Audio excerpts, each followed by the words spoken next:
طيب، هنتكلم بعد كده على الanalysis اللي أنا باعمله عشان أتحكم في الglycol. الanalysis معناه إن أنا باقيس الconcentration بتاع حاجات كتيرة موجودة في السيستم. أنا دلوقتي محتاج إن أنا أعرف هل الglycol ده بيحصل له loss بمعدل قد إيه؟ هل بيحصل له foaming والّا لأ؟ هل بيعمل لي corrosion والّا لأ؟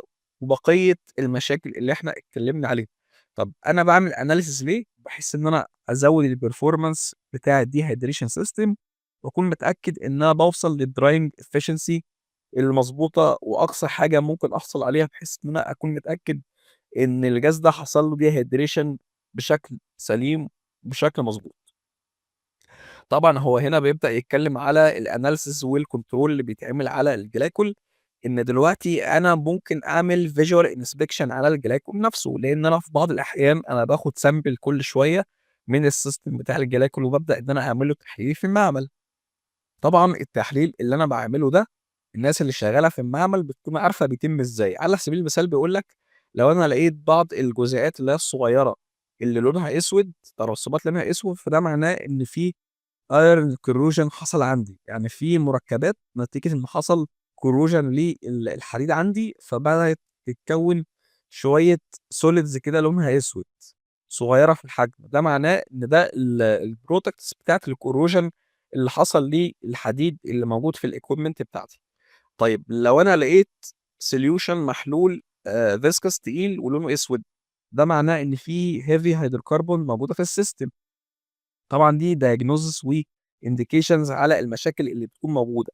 طب لو أنا شميت ريحة aromatic components، حاجة كده شبه البنزين، ده معناه إن حصل degradation للجلايكول واتكوّن مركب تاني ريحته شبه المركبات العطرية.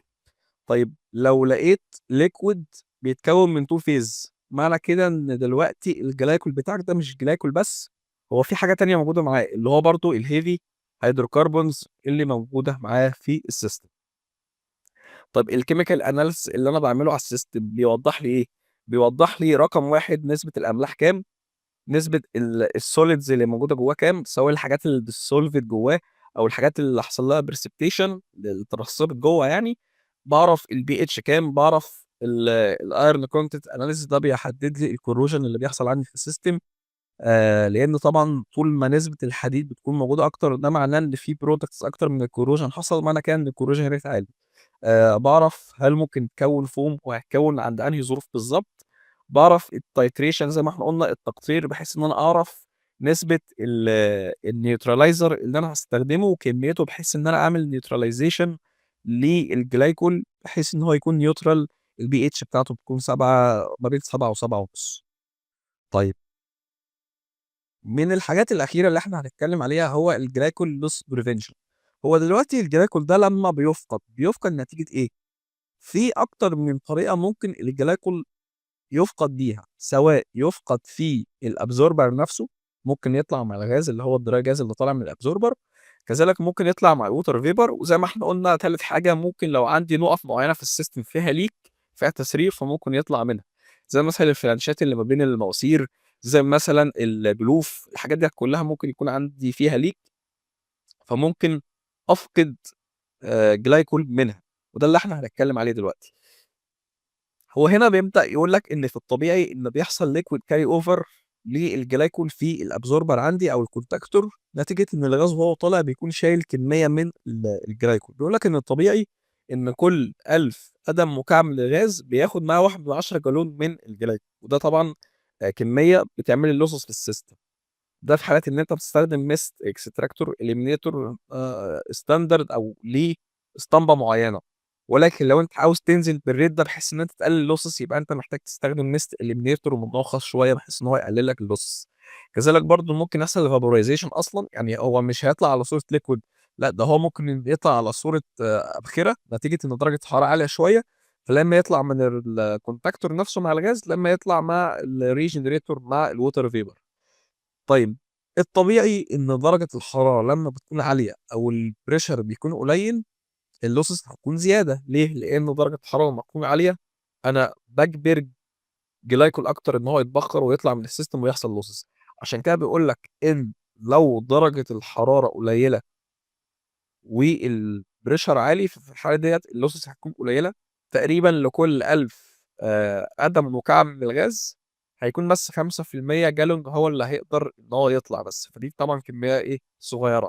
ولكن لو زوّدت درجة الحرارة أو قلّلت الضغط، ففي الحالة ديّة الكمية ديّة هتزيد بحيث إنها تكون 3/10 جالون لكل 1000 قدم مكعب من الغاز.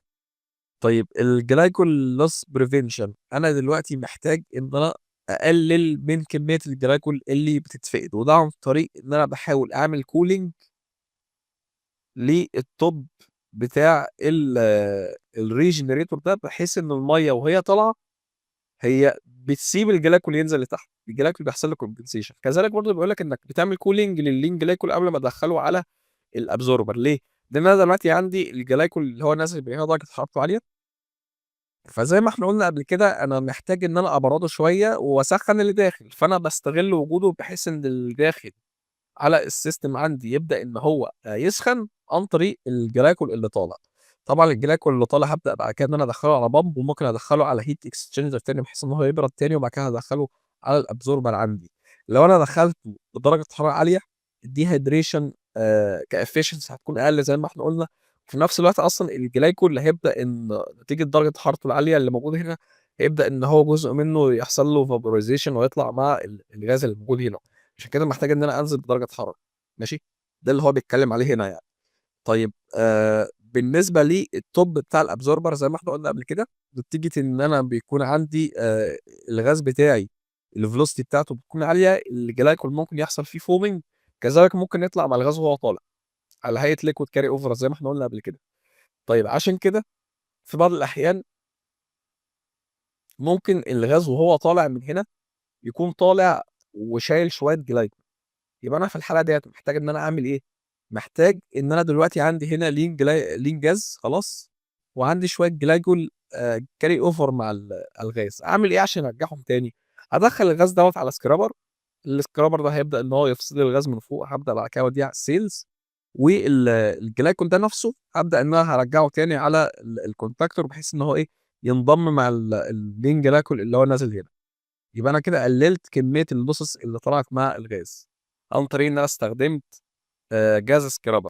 ليه بيتقال عليه downstream gas scrubber؟ لإن كان في هنا scrubber كنت أنا حاطّينه في البداية بيتقال عليه الinlet scrubber أو الupstream scrubber لإن هو قبل الcontactor عشان كده بيتقال عليه upstream scrubber أو الinlet scrubber. إنما ده بيتقال عليه الoutlet أو الdownstream scrubber عشان باستخدمه عشان لو في أي liquid طالع مع الغاز اللي هو liquid glycol يعني يرجع تاني للsystem وأقلل الlosses اللي موجودة عندي. طيب إيه تاني؟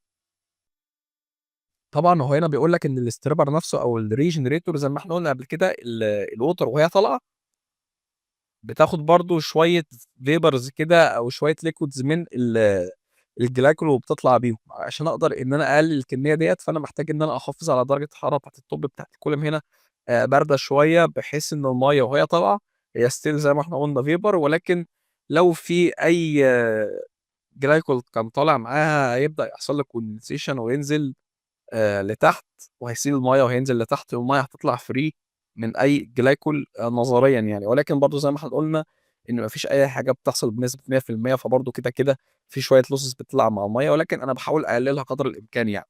ماشي؟ طيب إيه تاني ممكن يحصل عندي في الحتّة بتاعة الglycol loss؟ إن أنا زي ما قُلت قبل كده إن أنا بيكون عندي فلنشات، عندي مواسير، ممكن يكون عندي نُقط تسريب موجودة في البلوف نفسها، نُقط تسريب موجودة في الفلنشات نفسها بتاعة المواسير، فممكن أي fitting موجودة عندي في المواسير تبدأ إنها يكون فيها نقطة leak تسريب يعني، فيبدأ يحصل losses عندي في السيستم، فأنا محتاج أكون متأكد على جميع الleak points الموجودة عندي في المصنع، بحيث إن أنا أكون متأكد إن ما فيش أي leak موجود، ولو في leak هو موجود من مقدار قد إيه، وهل أنا هاقدر أتعامل معاه في هذا الrange والّا لأ.